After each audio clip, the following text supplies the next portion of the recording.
अनंत श्रद्धा ने लिखा है, नमन प्रभु, आपके माध्यम से जब कभी अचानक लिखने की प्रेरणा प्रकट होती है तब मैंने ये पाया कि उस प्रेरणादायी ऊर्जा के साथ एक अद्भुत शांति लिपटी होती है। सर्वथा उत्तेजना रहित एवं विवेकपूर्ण दशा का अनुभव होता है। यदि ऊर्जा को कंटेन करने वाला पात्र दूषित हो तो अस्तित्व से उतरती ऊर्जा भी दूषित स्वरूप में खोजियों तक पहुंचती है एवं उन्हें दिग्भ्रमित कर सकती है। क्या इसीलिए गुरुजन शिष्यों की आंतरिक शुद्धि पर उन्हें सचेत करते रहते हैं? क्या मेरी ये समझ सही है? प्रभु कृपया मार्गदर्शन करें। देखिए, लिखना अच्छा है, लिखें। आंतरिक शुद्धि एक ऐसा विषय है जिसको महत्व बिल्कुल देना चाहिए, और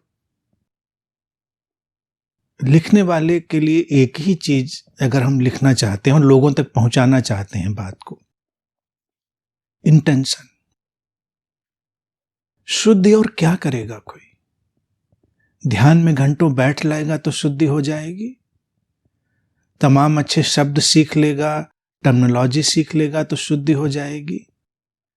शुद्धि का आकलन हम क्या करेंगे? और जब गुरु लोग कहते हैं कि आंतरिक शुद्धि आवश्यक है, तो उसके बहुत से अर्थ हो सकते हैं, लेकिन मैं अगर इस संदर्भ में छोटा सा अर्थ करूं तो वही काम का है, इंटेंशन। हमारा जो इरादा है वो अच्छा होना चाहिए, करुणा, किसी के कल्याण का। हम जब कोई बात किसी तक ले जा रहे हैं तो हम क्यों ले जा रहे हैं? क्या हम उसमें अपना ज्ञान दिखाना चाहते हैं? अपने अहंकार की अभिवृद्धि करना चाहते हैं? हमारा कोई इरादा किसी को मैनिपुलेट करना है? तमाम लोग ऐसे हो सकते हैं जो अच्छी अच्छी बातें इसलिए ही करें क्योंकि लोग उनसे प्रभावित हों और फिर वो उसका दुरुपयोग करें। बहुत लोग ऐसे हैं, गुरु भी ऐसे हैं, तमाम गुरु ऐसे बैठे, उनकी अच्छी बातें भी एक तरह का चारा ही बन जाती हैं। तो यहां पर हम बाहर से तो उस चीज को नहीं देख पाएंगे, क्या चारा है, क्या बेचारा है, और क्या इसमें से आ रहा है। लेकिन व्यक्ति अपने भीतर तो जानता है, इंटेंशन, उसका क्या इरादा है। एक करुणा का भाव अगर है कल्याण का, तो उसको हम लेकर आगे चलते हैं। फिर पात्र दूषित भी हो तो फर्क नहीं पड़ता। पात्र में अलग अलग किस्म की दूषित बातें हो सकती हैं, लेकिन उनसे फर्क नहीं पड़ता। जैसे कोई जब हमको बहुत प्रेम से कोई भोजन खिलाता है तो उसका तो इरादा पूरा अच्छा था कि हम पोषण के लिए, स्वास्थ्य के लिए देना चाहते थे। उसको पता भी नहीं कि ये जो चीज थी ये किसी बैक्टीरिया से, वायरस से कंटेमिनेट थी जो हमने बर्तन ले लिया था, या जो चीज हम खिलाने के लिए ले जा रहे हैं वो किसी रूप में कंटेमिनेट है। उसको तो नहीं पता, हमेशा वो जान भी नहीं सकता। लेकिन यकीन मानिए, जब भाव गहरा होता है तो उसका कंटेमिनेशन उतना प्रभावी नहीं होता। दुर्भावना से हम किसी को अच्छे से अच्छा भोजन भी कराएं, वो भी उसके लिए नुकसानदायी ही हो जाता है, उसके लिए वो मछली पकड़ने का चारा ही बन जाता है। इसीलिए यहां पर एक अदृश्य जगत तैरने लगता है। भोजन की तृप्ति, भोजन के ही संदर्भ में पहले उदाहरण को देखें, और भोजन के स्वाद, उसके प्रेजेंटेशन, दोनों में बड़ा फर्क बना रहता है। हम दुनिया भर के अच्छे से अच्छे होटल्स में चले जाएं, अच्छे प्रेजेंटेशन को हम एंजॉय करें, लेकिन हम भागते ही रहते हैं। हमको वो सेटिस्फेक्शन, वो तृप्ति नहीं मिलती जितनी तृप्ति कोई हमको निस्वार्थ प्रेम में डूबे हुए ढंग से कुछ खाने के लिए देता है, चाहे वो रोटी का एक सूखा सा सादा सा टुकड़ा ही क्यों ना हो। उसको हम जब, क्योंकि अपने अंदर मुंह में डालते हैं तो उसमें जो भाव मिला है वो हमको बहुत तृप्तिदायी होता है। आजमाई हुई बात, इसमें कोई कंफ्यूजन नहीं। इसी तरह से ज्ञान है। ज्ञान की बहुत सारी डिशेज हो सकती हैं, बहुत सारे उसके मेन्यू हो सकते हैं, क्विज़िन्स हो सकते हैं, प्रेजेंटेशन हो सकते हैं, ज्ञान की कॉकटेल हो सकती है, बहुत कुछ हो सकता है।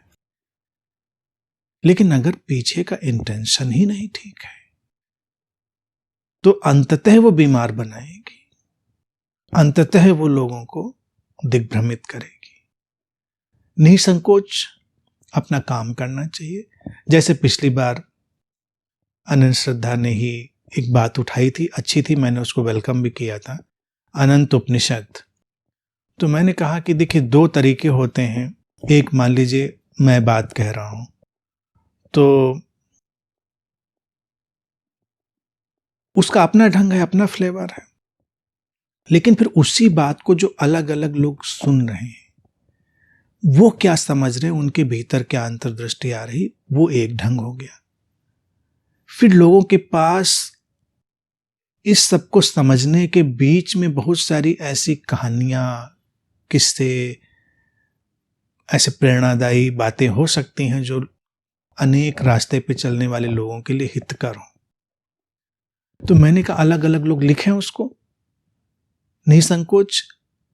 और इस बात को आज मैं और गंभीरता से कह रहा हूं, जितने भी लोग सुन रहे हैं और लोगों से भी कह दिया जाएगा जो इस प्लेटफॉर्म पे नहीं सुन रहे हैं उनसे भी, कुछ भी अपनी स्टोरी आए यहाँ पर, उसका जो भी एक प्रेजेंटेशन है या बात सुनते हुए क्या इंसाइट आई, कई लोग देखिए अच्छा लिख ही रहे हैं यहाँ पर, गिफ्टेड हैं, तो वो भी और भी बहुत सारे लोग, टूटे फूटे लोग भी जिनके भीतर कल्याण की भावना है, जिनको आर्टिस्ट और ऑथर नहीं होना है, जिनको अपना नाम नहीं चाहिए कि हम कुछ बड़ी महान बात लिखने वाले हैं, जिनके भीतर भी ये भावना हो कि क्या जैसे मेरा अंतरतम आलोकित हुआ ऐसे ही हम किसी और की सहायता कर सकते हैं।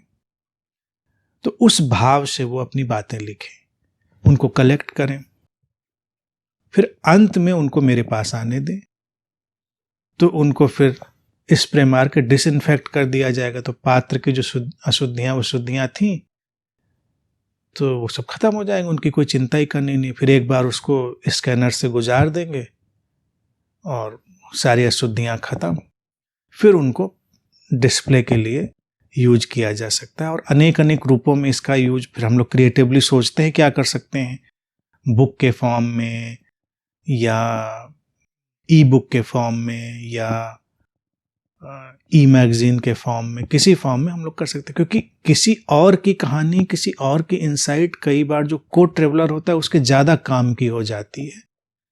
क्योंकि अगर मान लीजिए एक गुरु कह रहा है, एक बुद्ध कह रहा है अपनी बात, तो वो सोचता है ये तो बहुत ऊपर से आई, हमारे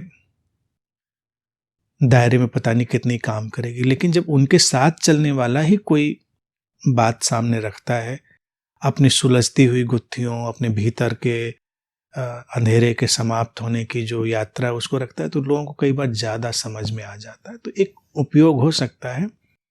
इसीलिए गुरुओं ने आंतरिक शुद्धि पर जोर तो जरूर दिया है, लेकिन मूल बात यही है कि करुणा। बुद्ध ने देखिए ज़्यादा झमेला ना पालते हुए एक शब्द कायन कर दिया, करुणा। एक सीकर को जो बातें लेकर जा रहा है दूसरों तक, उसको अपने हृदय के भीतर इस करुणा का जो दीप है उसको जलाना चाहिए। फिर शब्द टूटे फूटे हों, बातें कैसी हों, उससे फर्क नहीं पड़ता। अशुद्धियाँ कुछ होंगी तो होंगी, वो फिर बाद में ठीक हो जाएंगी। तो इस तरह से प्रयोग कर सकते हैं, करिए। अगर लगता है लोगों को कि ये अच्छा प्रयोग हो सकता है तो इसको लेके चलिए, अपना सब लिख लीजिए, फिर कृष्णा जी को भेज दीजिए। जल्दबाजी मत पड़िए, इंतज़ार करिए, फिर उसको डिसइंफेक्ट किया जाएगा, फिर उसका क्या यूज होगा देखा जाएगा, प्रोसेसिंग करके, कोई जल्दबाजी नहीं।